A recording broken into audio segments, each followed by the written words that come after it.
Hello, biology. This is the second half of lesson 5.1, practice problems. We are working on the dihybrid crosses, and there are three examples. We will start with the first one. So this is going to follow the same format that we did with the monohybrid crosses, but it's a lot more complicated. However, if you follow the same way of setting it up, you will find that these are actually not that difficult to do. They just look complicated. Okay, so in our example, it says cross two tomato plants that are both heterozygous tall, and they give us the genes, or the alleles, and red. Note, the recessive traits in tomatoes are short and yellow. And we could kind of figure that out, right? Like T, we picked a capital T for, so T, big T equals tall, and I'm going to make some notes here because that helps me. So T equals tall. Little t is equaling short because they tell us that recessive is short. And then we have big R equals red because they said it's red and they're showing us heterozygous, so that dominant wins. And then they tell us that the little r in tomatoes is going to be yellow. So recessive color for tomatoes is yellow. All right, so we need to figure out how would we set this up? And they're telling us that we have heterozygous parents for tall and red. Now it's important that we all stick these together. So instead of having a pair of two, we're having a pair of four, or a set of four alleles, because you have two for color and then two for height. And so you're looking at two traits at the same time to see how likely it is that you're going to get that specific combo. And they said we have two parents that are this way. So this was a little easier to set up, but that's parent 1 times parent 2, which is the same combination. All right, so what I like to do is the FOIL method, and you might find this helpful. You probably have not learned this in math. It's an old-fashioned approach. They do something newer with math, but it still works perfectly for Punnett squares. So FOIL means we look at the first letters of each combo. So if we're looking here, and I'm going to make this a little bigger so that it's easier to kind of point out what letter I'm looking at. So if we look at the first gene or the first trait, it's red, right? And so the first letter in that is a capital R. And then the first letter of the second trait is a capital T. So big R, big T is our first combo. Then we look at the outermost letters. So big R is on the outer left and little t is on the outer right. So that would be our next combo. Then we look at our inner letters. So the two that are inside, we have little r and big T. And then we look at the last letters of both traits. So the last of the r's is a little r and the last of the t's is a little t. And the reason that we follow this method is it gives us every possible way that those can combine. So that first R pairs with the first T and it pairs with the second T. That second R is going to pair with the first T and the second T. And so this makes sure that we get all of them. And that is what we're going to fill in up here. So we'll go big R, big T, because that's one possible combo the parent will offer. Little r, little t, little r, big T, and then the last was little r, little t. Okay, now both parents are the same here, so we can use those exact same combos and just fill them in down the rows. So let's do that. Big R, big T. Oh, and making a typo in this is like disaster waiting to happen. Your numbers will be all thrown off. So go slow with this. Don't rush through. Make sure that you're putting the right letters in there. Okay, little r, little t. All right, so now we're going to combine them just like we did with a monohybrid cross. So this row and this column come together. So first row, first column, and we have two big R's and two big T's. So see how we now have four traits again, or four alleles, because we have parent 1, parent 2 for color, parent 1, parent 2 for height. All right, let's take a look at this one. So we look at first row and then second column, which is going to be big R, big T, little t. Remember, capitals always go in front of lowercase within their certain letters, right? We want to keep the same letters together. Then let's look at first row and third column. So we have this one combined with this one, which means big R, big T, big T. And then last but not least, we've got the first row with the last column combined. And so we're going to get big R, big T, little t. Okay, that's the first one done. Let's do the next one. So same thing, we're still looking at this column all the way down and we're carrying this row across. So big R and a little t combines with a big R and a big T. So that's big R, big T, little t. Then over here, we're going to have big R, little t, little t. And then this row combines with this column. So we'll have big R, big T, little t. Notice how I'm always putting the capital first within the letter combo. And then this row and this column come together. So we've got big R, little t, little t. All right, 2 more to go. So we've got big R, little t here, and it's going to combine again with this first column, little r, big T, with big R, big T. So big R, big T, big T. All right, we'll do this one.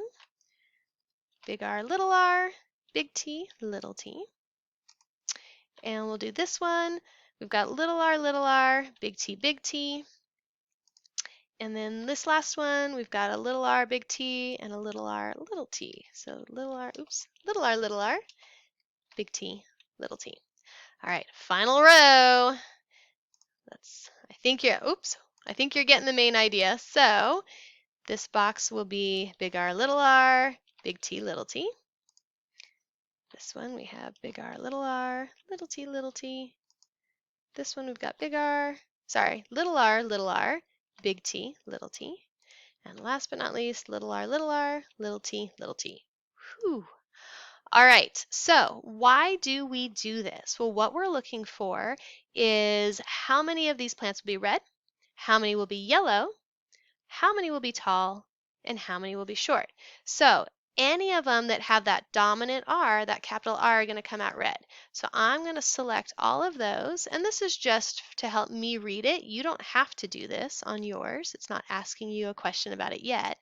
But any of them that have a big R, I'm going to select, and I'm going to go ahead and highlight those red. Not border. We're going to go true highlighter. There we go, and highlight them red. Okay, any that don't are yellow. So anything that has 2 little r's is going to be yellow. So that one's yellow, that one, and that one. All right, but that's only the color. That's not the actual height as well. So that's something else to consider. So now we want to look for tall plants. Well, anyone that has a capital T is going to be tall.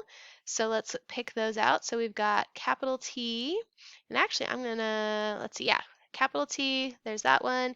And if you hit Control while you click, you can, that's how I'm highlighting multiples of these at the same time to make your life a little easier. So notice we're getting into the yellows that are tall, but that's fine because we want to find all the ones that have a capital T.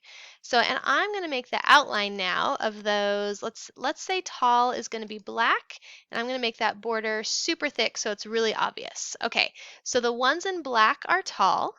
If they're highlighted red, they're red, so we've got red and tall. Look at all of these ones that are red and tall. Then we've got 3 that are yellow and tall. We have 1 that's yellow and short, and we have 1, 2 that are red and short. And we could highlight the short ones just to make it stand out easily. We could change their border, and I'll go green for short. And again, I'm going to make it super thick so it's obvious. And this one is also short. Forgot about that guy. Make that green and super thick. All right, so at quick glance, you can tell we have 1, 2, 3, 4, 5, 6, 7, 8, 9, 10 that are red and tall. So we could write that out here. And tall, there's 10 out of 16. Red and short, we've got, here's a red one that's short, there's a red one that's short, so that's 2 out of 16. Yellow and tall. So here's our yellow ones, 1, 2, 3, 3 out of 16. And then finally, yellow and short. We only have 1 short one that's yellow, 1/16 of a chance that that's going to be yellow, which I think comes out to like 6.25% chance that you would get a short yellow tomato plant. All right, the last two questions on these practice are very, very similar. You just have to look at how to set up the alleles. So I'm going to walk you through how to set up the alleles, but then you can fill the chart in and interpret it on your own. So let's look at pea plants. We have purple flowers are dominant to white, and tall is dominant to short. So let's dissect this. So purple is dominant, so I'm going to go capital P equals purple. And little p is going to equal white, right? Because that's the recessive. And then tall is dominant to short. So capital T is going to equal tall, which means little t is going to equal short. Okay, let's look at the first parent, a white short plant. Okay, in order to get white, it's recessive. We have to use two little p's, right? And it's a short plant, which means we also have to have two little t's, because if there was a dominant mixed in there, it would look tall, right? That's the only way to get both recessive traits to show up. Ooh, and autocorrect. Watch autocorrect. It thinks it knows better than I do. All right, let's look at the second plant. Second plant is heterozygous for both traits. Well, remember, heterozygous means different. So that means we have one of each P and one of each T. Okay, so we need to do the FOIL method with both of these again. So let's do the first parent first. So first we have little p, little t. Now if you look at this, is there any other option? You can't do any other combo, right? So it's going to be little p, little t all the way across. So that made our job easy. Oops. And you could copy and paste this in to save yourself some time. Totally up to you. All right, so let's look at the second parent. And ignore that autocorrect. Okay, so the second parent has four different, like I should say, they're both heterozygous, so we have four different alleles here. So we need to really look at how they all combine. So we'll do the first of each letter combo, so capital B, capital T. Then we're going to do the outer, so all the way on the left is the capital P and all the way on the right is the little t. Then we're going to do the inner, which is little p, big T, and then we'll do the last, little p, little t. And that is what we would fill in here. So big P, big T, big P, little t, little p, big T,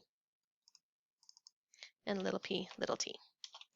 And then you would follow the same way that we did before and combine them all together. And then you could highlight the purple ones, purple, the white ones you could just leave blank.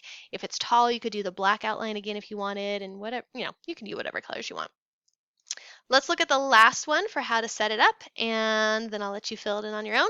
So in this one, humans have brown eyes, which are dominant to blue, and brown hair is dominant to blonde. Create a homozygous dominant brown-eyed blonde man with a blue-eyed heterozygous brunette. Oh my gosh, what is happening here? We can dissect it, don't worry. Okay, so let's write it out. Brown eyes are dominant, so capital B is brown. Blue eyes are recessive, so the little b is going to equal blue in this case, but we know it could be hazel or green as well. Blue, oh my goodness, there we go. And then brown hair is dominant. So we already used B for eyes. We don't want to use it again, so we're going to go with a different letter. So we'll go capital H for hair, right, equals brown hair. And a little h is going to equal blonde hair. All right, so let's clarify that these are eyes. This is where you have to get a little more specific so that you don't get confused on what the letters mean. Okay, heterozygous, dominant, brown-eyed, blonde man. So heterozygous means brown eyes, but he has a recessive for blue. And it says, oh, heterozygous, and then dominant, blonde, brown-eyed, blonde. Okay, right. So the blonde is recessive. The only way to get it is two little h's. And then for the other person, we have blue-eyed and heterozygous brunette. So blue-eyed, the only way is to get two little b's. And then a brunette woman, they told us there, she's heterozygous, so we have to have one of each. All right, and then you would do the same FOIL method to fill them in. If you're still stuck on this, please let me know and we can go over it, but that's how you dissect and decipher exactly what the genetic code is.